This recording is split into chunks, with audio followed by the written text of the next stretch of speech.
if you haven't had this experience, you've probably heard somebody else, one of your friends, tell you they've had this experience where they went to the dealership, get an oil change or a light bulb changed, and the dealership ends up telling them they need a timing belt and they need a water pump and they need a transmission overhaul. They need all kinds of stuff.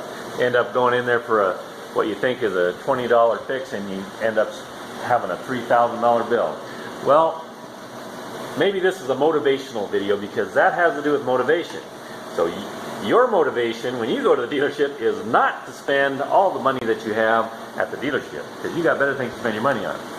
But there's two team members at the dealership. There's a technician who gets paid flat rate, so he's motivated to try to find everything he can wrong with your car, so that, and especially the easy stuff like, oh, I got to do brakes and things like that, because brakes, they pay for a couple hours and it takes them 30 minutes to do them. So, and then the other member of the team is the service writer, and he is definitely motivated the same way. He wants to sell you as much work as he can because, hey, that's how they get paid.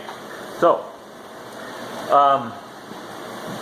the best thing you can do to help avoid having this problem is educate yourself.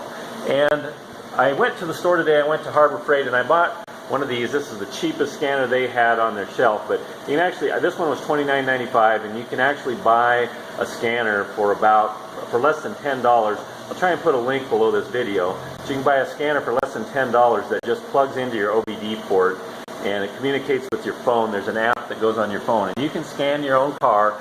So if you go in and you've got a check engine light, you can already know what is wrong with your car, because you can read the code. You can go on Google. It's all available right on your phone. You can look up what that code is and get probably a pretty good description of what's going on. So you go in, you're educated. Now I'm going to show you how to use one of these, and so here we go. Okay, so I'm going to use this vehicle right here to show you how to locate your OBD port, and the OBD port is where you do your diagnostics from. Right there on this particular vehicle is the OBD port. You can see it right there, my finger's on it.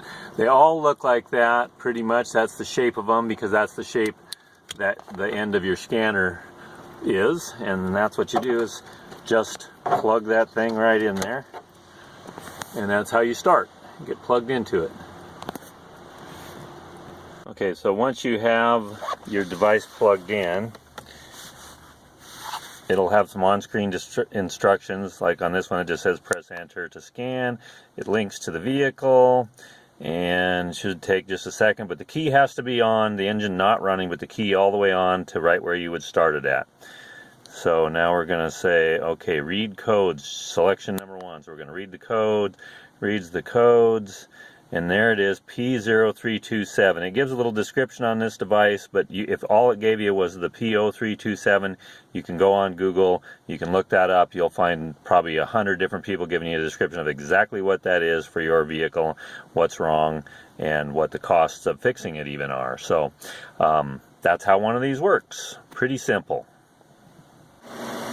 So you can see that it's relatively simple to scan your own vehicle, and it's fairly cheap to get a scanner to be able to do that with. You can keep one of these in your glove box, and then even when you have something go on when you're just driving down the road, you'll be able to pull over and see what you got so you don't drive your car and cause greater damage than you have to. The main point of the video is that a lot of people do feel like they got taken advantage of when they go to, especially to a dealership, because their rates are pretty high. And it is their goal to make money. So like I said before, they're going to try and find as much that they can do to your car, and potentially stuff that doesn't need to be done, as they can, because that's how they make money. So I know your goal is to hang on to your money, because it's hard to earn that money. Might as well keep as much as you can in your pocket, not in their pocket. So educate yourself about your vehicle. Try and know as much as you can before you go in about what you're planning on doing, what you want to have done, and that'll probably save you some money in the long run when you do go to a dealership. Or come see us. We're cheaper than a dealership anyway. And that's your tip for today. Thanks for watching.